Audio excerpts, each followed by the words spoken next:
आज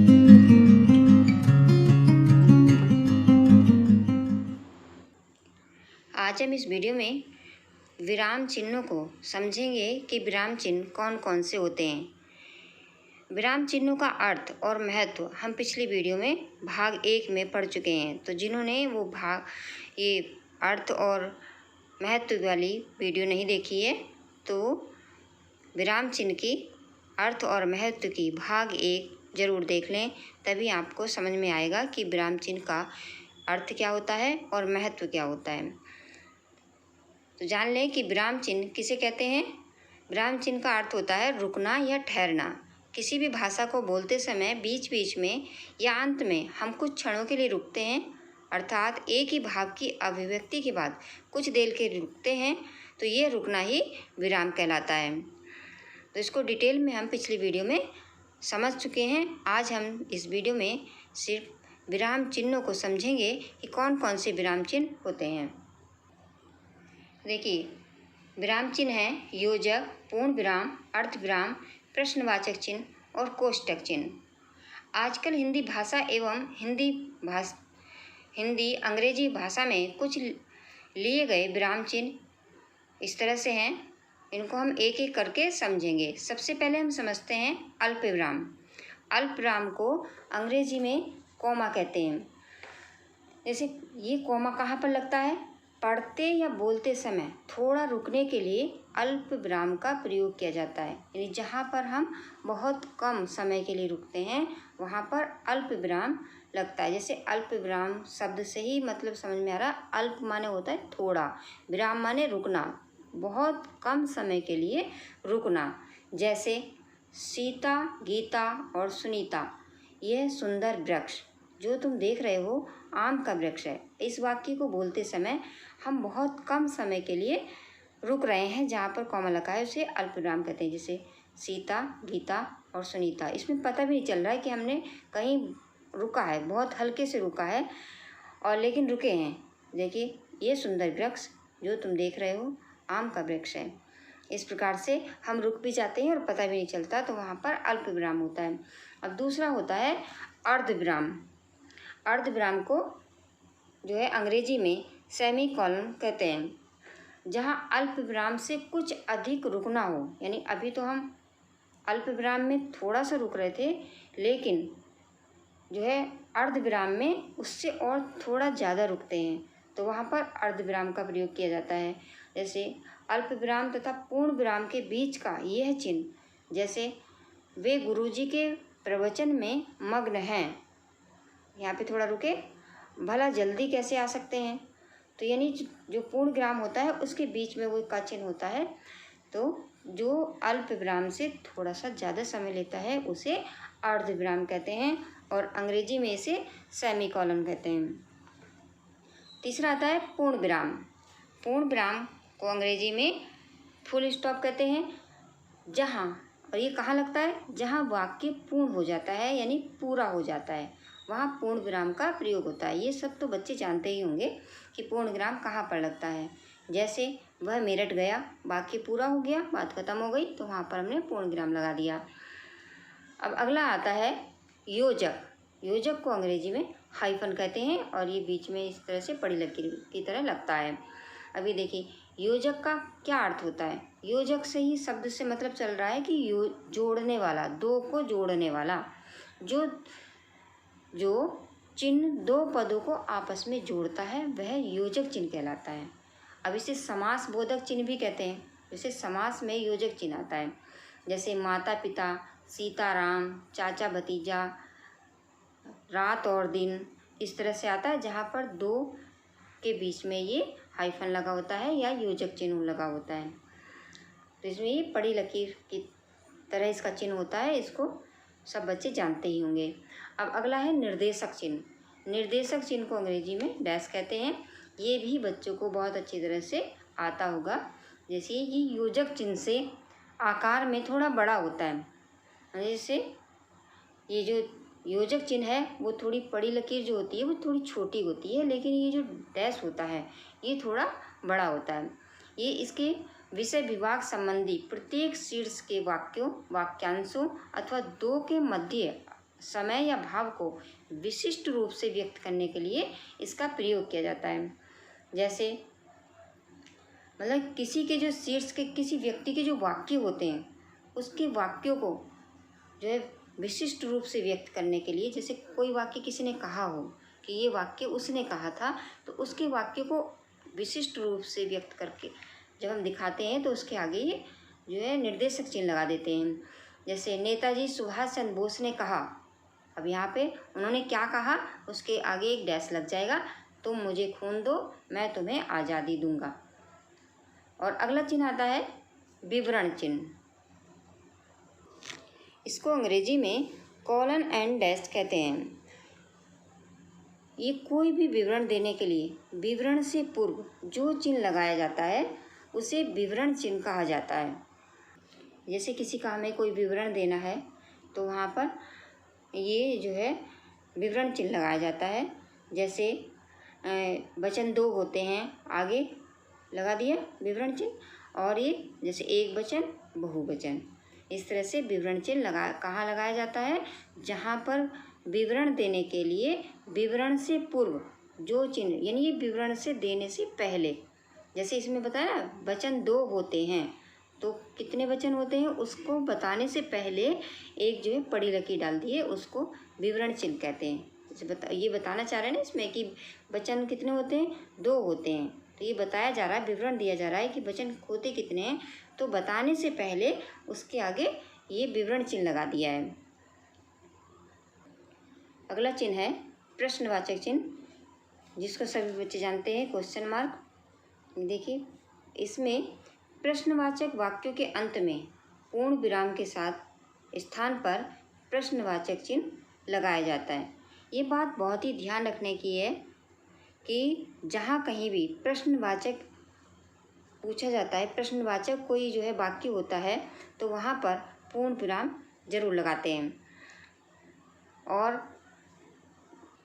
पर ये जो पूर्ण विराम होता है पड़ी लकीर की तरह नहीं होता, बल्कि ये देखिए प्रश्नवाचक जैसे दो बनाते हैं उस तरह से थोड़ा सा बनता है, जैसे कि ये बना लगाया है, ये यहाँ पर पूर्ण विराम है, ये देखिए यहाँ पे लगा हुआ है, ये पूर्ण विराम लगा हुआ है।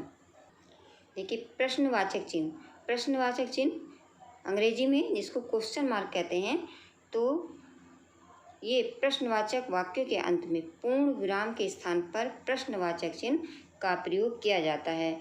जैसे ये यहाँ पर ये चिन्ह लगा हुआ है, ये प्रश्नवाचक का चिन्ह है। जहाँ कहीं भी क्या है, कौन है, कैसे है, जहाँ भी प्रश्न पूछा जा रहा हो तो वहाँ पर ये चिन्ह लगा देते हैं इस तरह से। अगला चिन्ह है विस्मय आदि बोधक चिन्ह। विस्मय आदि बोधक चिन्ह, जिसे अंग्रेजी में साइन ऑफ एक्सक्लेमेशन कहते हैं।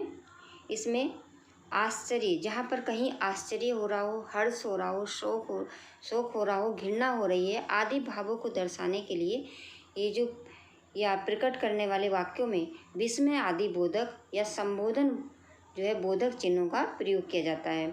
जैसे यहाँ पर हे भगवान, ये यहाँ पर लगा हुआ है, जैसे यहाँ पर चिन्ह लगा हुआ है हे भगवान, जैसे यहाँ पर ये चिन्ह लगा हुआ है, ये विस्मय आदि बोधक चिन्ह है कि हे भगवान ये क्या हो गया, छी तुमने चोरी क्यों की है। इस तरह से ये जो चिन्ह लगा हुआ है ये यहाँ पर ये विस्मय आदि बोधक चिन्ह है। अगला चिन्ह है उद्धरण बोधक चिन्ह, जिसको अंग्रेजी में इन्वर्टेड कॉमर्स कहते हैं। तो ये कहाँ पर लगता है, जब किसी की उक्ति को, किसी की बात को ज्यों का त्यों कहा जाता है, बताया जाता है, तब ये वहाँ पर उद्धरण चिन्ह का प्रयोग किया जाता है। जैसे ये समझ लो कि जब हम किसी और की बात को कहते हैं कि उन्होंने ये कहा, तब ये लगाया जाता है इन्वर्टेड कॉमर्स, ये उद्धरण बोधक चिन्ह। जैसे हरिवंश राय बच्चन की कविता, इस तरह से कविता कौन सी है, आ रही सवारी, ये यहाँ पर देखिए, क्योंकि ये हरिवंश राय बच्चन की कविता है और हमें जैसे उन्होंने लिखी है वैसे ही यहाँ पर रख दी है, तो इसलिए ये उद्धरण बोधक चिन्ह लगाया गया है। समझ में आ गया? अब तो सबको समझ में आ गया होगा कि उद्धरण चिन्ह क्या होता है। अब अगला चिन्ह है कोष्टक चिन्ह। अगला चिन्ह है कोष्टक चिन्ह, जिसे ब्रैकेट भी कहते हैं अंग्रेजी में। अब ये यहाँ पर इसके ये चिन्ह लगे हुए हैं इस प्रकार से। इसका प्रयोग कहाँ करते हैं? इसका प्रयोग पद का अर्थ बताने के लिए, क्रम सूचक अंकों एवं अक्षरों के शब्द के अलग व्यक्त करने के लिए तथा नाटक या एकांकी के भावों को व्यक्त करने के लिए किया जाता है। इन्हें कोष्टक के भीतर लिखा जाता है। और देखिए, जैसी ऐसी सामग्री प्राय मुख्य वाक्य का अंग नहीं होती। जैसे लिंग 2 प्रकार के होते हैं, तो ये जो हमने लिखा है लिंग 2 प्रकार के होते हैं। 1 नंबर लिखा हुआ है यहाँ पे, ये कोष्टक बना दिया, और नंबर 2 ये कोष्टक बना दिया। तो इस प्रकार से कोष्टक चिन्ह कहाँ पर लगता है कि जहाँ पर पद का अर्थ बताने के लिए क्रम सूचक अंकों एवं अक्षरों के शब्द के अलग व्यक्त करने के लिए या नाटक या एकांकी के भावों को व्यक्त करने के लिए किया जाता है, तो वहाँ पर कोष्टक चिन्ह लगाया जाता है। अगला है लोप चिन्ह या अपूर्णता सूचक चिन्ह, जहाँ पर इसको जो है अंग्रेजी में क्या कहते हैं? Incompletion mark. ये जो मार्क होता है कहाँ पर लगता है? समय या स्थान के अभाव में जब पूरा उद्धरण न देकर कुछ अंश छोड़ दिया जाता है, तो उस छोड़े हुए अंश के स्थान पर लोप या चिन्ह या अपूर्ण चिन्ह लगा देते हैं।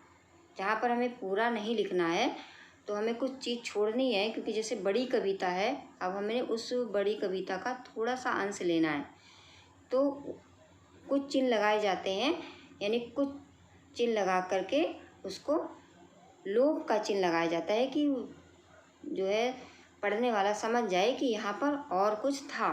तो जैसे कविताओं के उद्धरणों के बीच में छोड़े गए भाग के स्थान पर लगा दिया जाता है।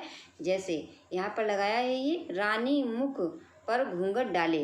अभी ये कविता बहुत बड़ी होगी, तो इसको पूरी कविता नहीं लिखी गई है, बल्कि ये इस तरह से ये चिन्ह लगा दिए गए हैं। यहाँ पे ये जो चिन्ह है इस प्रकार से ये चिन्ह लगा दिए हैं। और देखिए नीचे वाली लाइन लिख दी है, चुपके से तुम आए, यानी ये जो कविता की पहली लाइन है, और जो है कुछ नीचे वाली लाइन है, बीच वाला जो यहाँ पर लोप कर दिया गया है, तो लोप के लिए ये इस तरह से ये चिन्ह बना दिए गए हैं इस तरह से। दूसरा, गद्यात्मक उद्धरणों में छोड़े गए स्थान पर भी ऐसा होता है। जैसे भूख और निराश की स्थिति में अपनी कल्पना करके देखो, तो यहाँ पर जो है यहाँ पर जो ये चिन्ह लगाया गया है, ये भी यहाँ पर लोप का चिन्ह है कि यहाँ पर कुछ छोड़ा गया है। जैसे पंक्ति है कि भूख और निराश की स्थिति में तुम अपनी कल्पना करके देखो, और कविता बड़ी है तो उसमें ये लोप के चिन्ह लगा करके लास्ट वाला लिख दिया है, घट में एक ही राम रमते हैं। अगला चिन्ह है संक्षेप चिन्ह, जिसको अंग्रेजी में एब्रीविएशन मार्क कहते हैं। ये संक्षेप चिन्ह कहाँ पर लगता है? जैसे शब्दों को संक्षिप्त रूप में लिखने के लिए इसका प्रयोग किया जाता है, और इसके लिए संक्षिप्त शब्द के बाद शून्य के चिन्ह, जैसे यहाँ पर ये लगाया गया है, का प्रयोग किया जाता है। जैसे ये देखिए प्रोफेसर है, प्रोफेसर को पूरा नहीं लिखना है, तो सिर्फ ये प्रो लिख करके ये गोला बना दिया। डॉक्टर को पूरा नहीं लिखना है, तो इस तरह ये लिख करके यहाँ पर गोला बना दिया। मेरठ विश्वविद्यालय, अब मेरठ विश्वविद्यालय बड़ा नाम है, तो यहाँ पर नहीं लिखेंगे बड़ा, सिर्फ में लिख करके ये गोला बनाया, वी लिख करके बना दिया, और ये वी बनाया, और इस तरह से संक्षेप चिन्ह लगा दिया। चौधरी ना लिख करके पूरा चौ बना करके ये संक्षेप चिन्ह यहाँ पर लगा दिया। तो ये जो गोला होता है इसको संक्षेप चिन्ह कहते हैं, और ये कहाँ पर लगाया जाता है? जहाँ शब्दों को संक्षिप्त रूप में लिखने के लिए इसका प्रयोग करते हैं। अगला चिन्ह है समता सूचक चिन्ह। समता सूचक चिन्ह इसको कहते हैं, इसको अंग्रेजी में इक्वल टू कहते हैं। जब एक वस्तु की तुलना या समानता दूसरी वस्तु से प्रकट की जाती है, तो दोनों के बीच में समता सूचक चिन्ह लगाया जाता है। जैसे यहाँ पर ये चिन्ह लगाया जाए, ये चिन्ह क्या है? समता सूचक चिन्ह है। जैसे 1 मीटर, ये यहाँ पर ये समता सूचक चिन्ह लगा दिया है, ये 1 मीटर, ये और 100 मीटर, फिर 100 मीटर, यहाँ पर जो है देखिए ये चिन्ह लगाया गया है। सेंटीमीटर, 1 मीटर बराबर 100 सेंटीमीटर बराबर 1000 मिलीमीटर। इस तरह से जो चिन्ह लगे हुए हैं, जो दो पड़ी लकीरें हैं, इसको कहते हैं समता सूचक चिन्ह। और ये कहाँ पर लगाया जाता है? जब एक वस्तु की तुलना या समता दूसरी वस्तु से प्रकट की जाती है तो दोनों के बीच में ये है समानता सूचक चिन्ह लगा दिया जाता है। अगला चिन्ह है परिणति सूचक चिन्ह। इसको अंग्रेजी में ग्रेटर देन साइन कहते हैं। ये कहाँ पर लगता है? किसी वर्ण अक्षर के विकास की दशा का बोध कराने के लिए ये परिणति सूचक चिन्ह लगता है। जैसे ये चिन्ह है, यहाँ पर ये लगाया गया है, तो इसका प्रयोग कहाँ करते हैं? जैसे नृत्य, नच या नाच। इस तरह से देखिए ये जो चिन्ह है ये हमारा क्या है? परिणति सूचक चिन्ह है। समझ लो इसको अच्छे तरह से। किसी वर्ण अक्षर के विकास की दशा का बोध कराने के लिए, जहाँ पर किसी वर्ण अक्षर की विकास की दशा का बोध कराते हैं वहाँ पर ये परिणति सूचक चिन्ह लगाते हैं।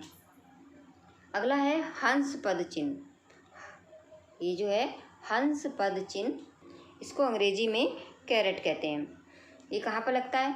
लिखते समय वाक्य में जब कोई अंश छूट जाता है तो छूटे हुए स्थान पर हंस पद का चिन्ह लगाकर छूटे हुए जो शब्द होते हैं उसके अंश को ऊपर या हाशिए में लिख दिया जाता है। जैसे ये अक्सर बच्चे करते हैं, लेकिन इसका नाम आज ही पता चलेगा कि इसको हम कहते क्या हैं। ये जो चिन्ह अक्सर बच्चे लगाते हैं जब काम करते हैं, जब कुछ छूट जाता है तो ये चिन्ह लगाते हैं, लेकिन आज पता चलेगा कि इसका नाम क्या था। इसका नाम है हंस पद चिन्ह। जैसे यहाँ पर लिखा है प्रेमचंद हिंदी के अभी महान छूटा है, तो यहाँ पर ये चिन्ह लगा करके ऊपर लिख दिया और लिखा है उपन्यासकार थे। यहाँ पर वचन लिखा है, अब वचन के आगे 3 छूट गया तो ये चिन्ह लगाया और ऊपर 3 लिखा।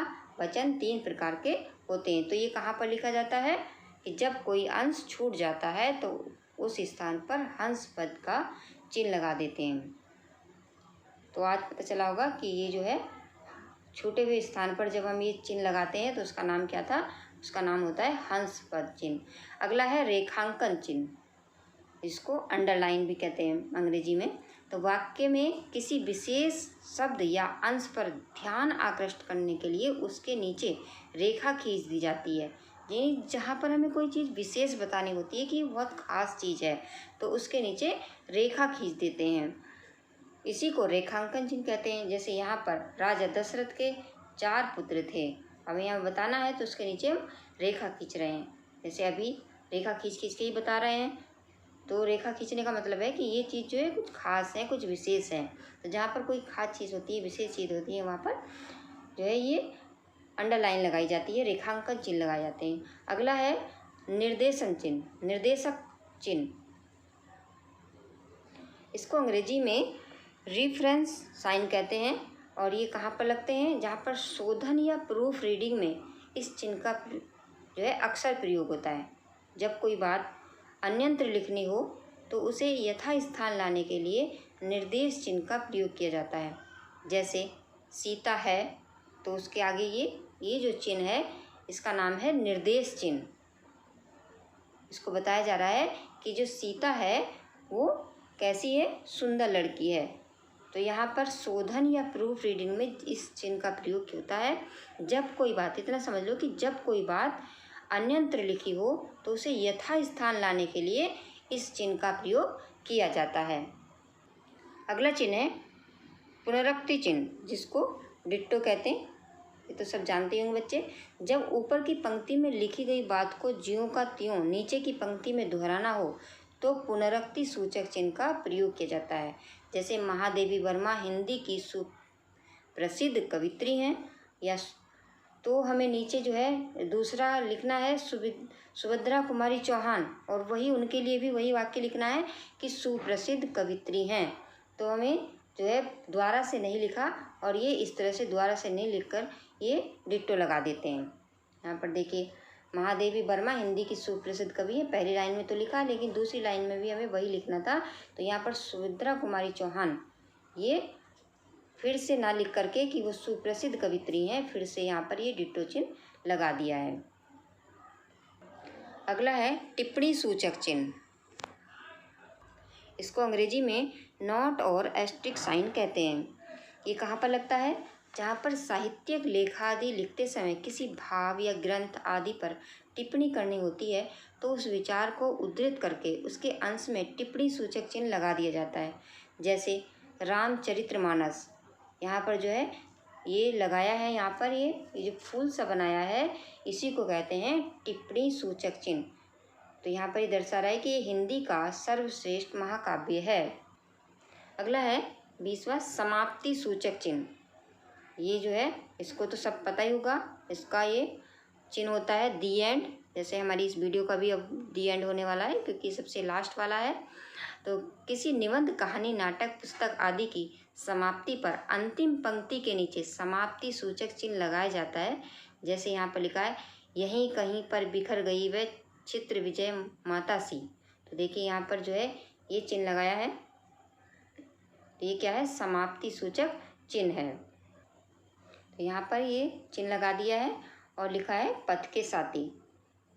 तो आज इस वीडियो में जो हमने विराम चिन्ह पढ़े हैं वो कुछ विराम चिन्ह आपको पहले से आते होंगे और इस वीडियो के माध्यम से आज आपने कुछ नए विराम चिन्हों के नाम जाने हैं। तो मुझे आशा है कि आपको इस वीडियो के माध्यम से विराम चिन्हों का अच्छी तरह से ज्ञान हो गया होगा।